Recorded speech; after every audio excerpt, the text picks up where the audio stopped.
Right now, without thinking about it, you can stand up, balance your whole body on two narrow feet, and walk across the room. You do it without a flicker of effort. You carry a cup, glance at your phone, step around a chair, all while staying upright on two legs. It feels like the most ordinary thing in the world. But stop for a moment and really look at it, because you are doing something almost no other animal on Earth can do, and the reason you can do it is one of the oldest and strangest mysteries in the human story. Look around the animal kingdom.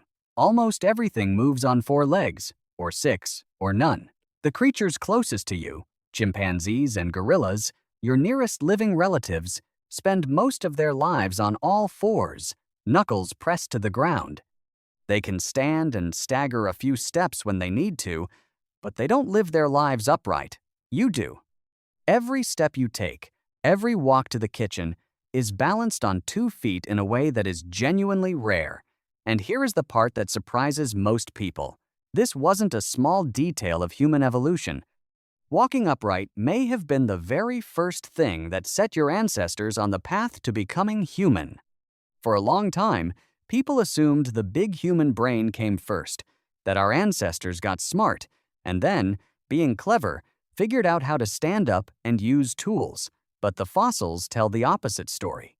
Walking upright came first, by millions of years, long before brains began to swell.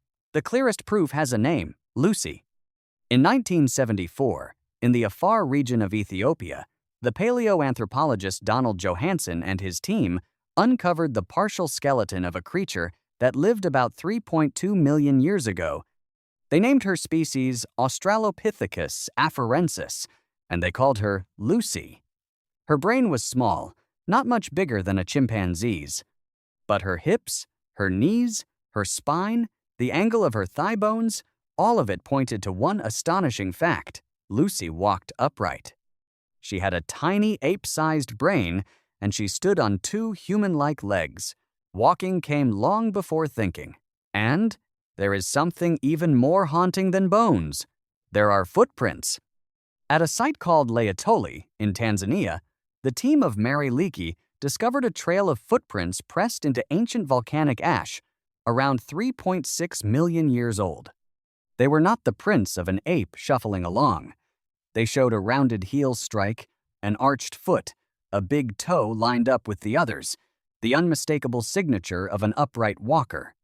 Across that ancient ground, more than 3 million years ago, 2 or 3 of your distant relatives walked side by side, leaving a trail that looks startlingly like a stroll on a beach today. You can almost see them. So we know they walked. We know it happened early. The mystery, the part that scientists still argue about, is the simplest question of all. Why? Why would an animal give up the speed and stability of 4 legs to teeter around on 2? Because make no mistake, standing up was a strange and risky choice. On 4 legs you are fast, stable, and ready to flee.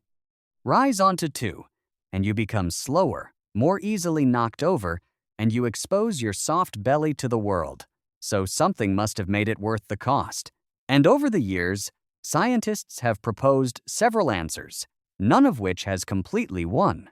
The oldest idea is the one you have probably heard: the savanna story. The thinking went like this: Africa's forests were shrinking, giving way to open grassland, and standing tall, let your ancestors see over the tall grass, spot distant predators, and watch for prey. Stand up, survey the danger, survive. It is a tidy, satisfying picture, but in recent decades, it has run into trouble.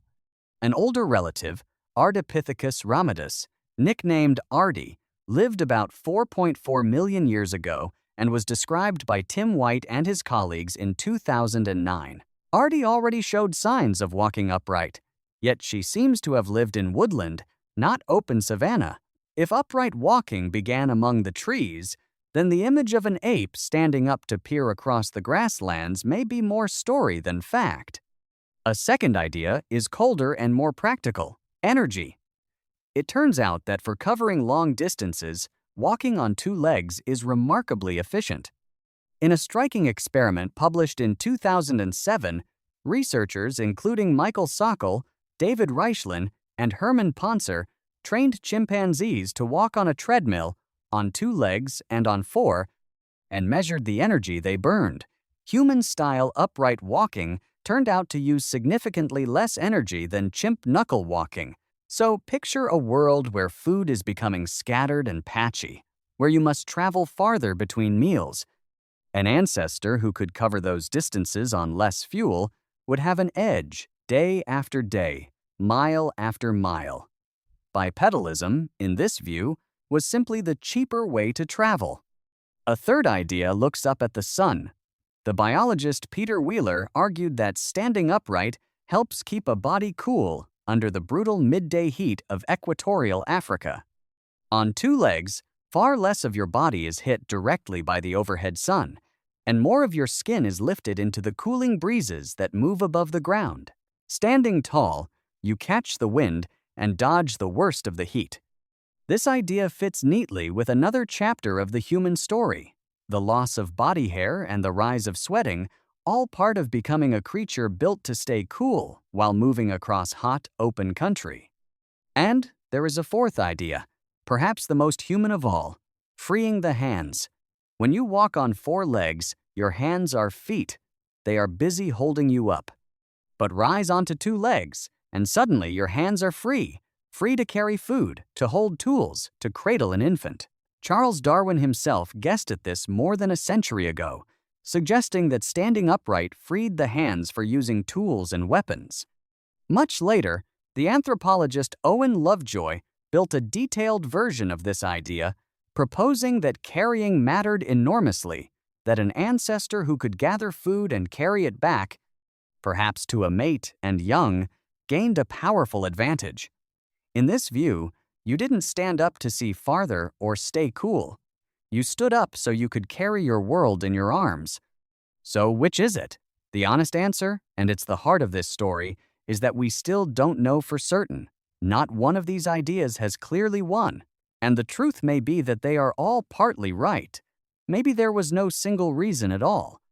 Maybe a shifting climate, scattered food, blazing sun, and the value of free hands all pushed in the same direction at once, and over countless generations, your ancestors slowly rose onto 2 legs for a tangle of reasons we are still working to unravel. What we can say is that once it happened, it changed everything. Free hands could eventually make and carry tools. Bodies built to walk could become bodies built to run, covering vast distances across the African landscape, and standing upright reshaped the body in ways that echo through you to this day. Because here is something worth sitting with. Walking upright did not come free. Your spine, originally designed to hang horizontally like an arch between 4 limbs, was rotated upright into a tower of stacked bones, and it has been complaining ever since. That nagging lower backache so many people know is, in part, the price of standing tall. Your narrow, upright pelvis is wonderful for walking, but it made childbirth dramatically harder, squeezing a large-headed baby through a tight, bony passage. Researchers like Karen Rosenberg and Wenda Trevathan have described how human birth became uniquely difficult, a direct consequence of balancing upright walking against big brains. Your knees, your hips, the veins in your legs all carry the burden of a body held vertically against gravity. You are, in a very real sense, still adjusting to a posture your ancestors adopted millions of years ago. And yet you wouldn't trade it. Those 2 legs carried your ancestors out of the forests and across continents. They freed the hands that would one day strike the first stone tools, paint the first caves, and build everything you see around you. That ordinary walk across the room is the same gait that walked the whole human story into being. So the next time you stand up, balance your whole body on 2 narrow feet and walk across the room without a flicker of effort. Remember what you're really doing. You are performing an act older than fire, older than language, older than the human mind itself, an act your ancestors paid for in aching backs and difficult births, and won for you across millions of years. The most ordinary thing in the world, and one of the most extraordinary.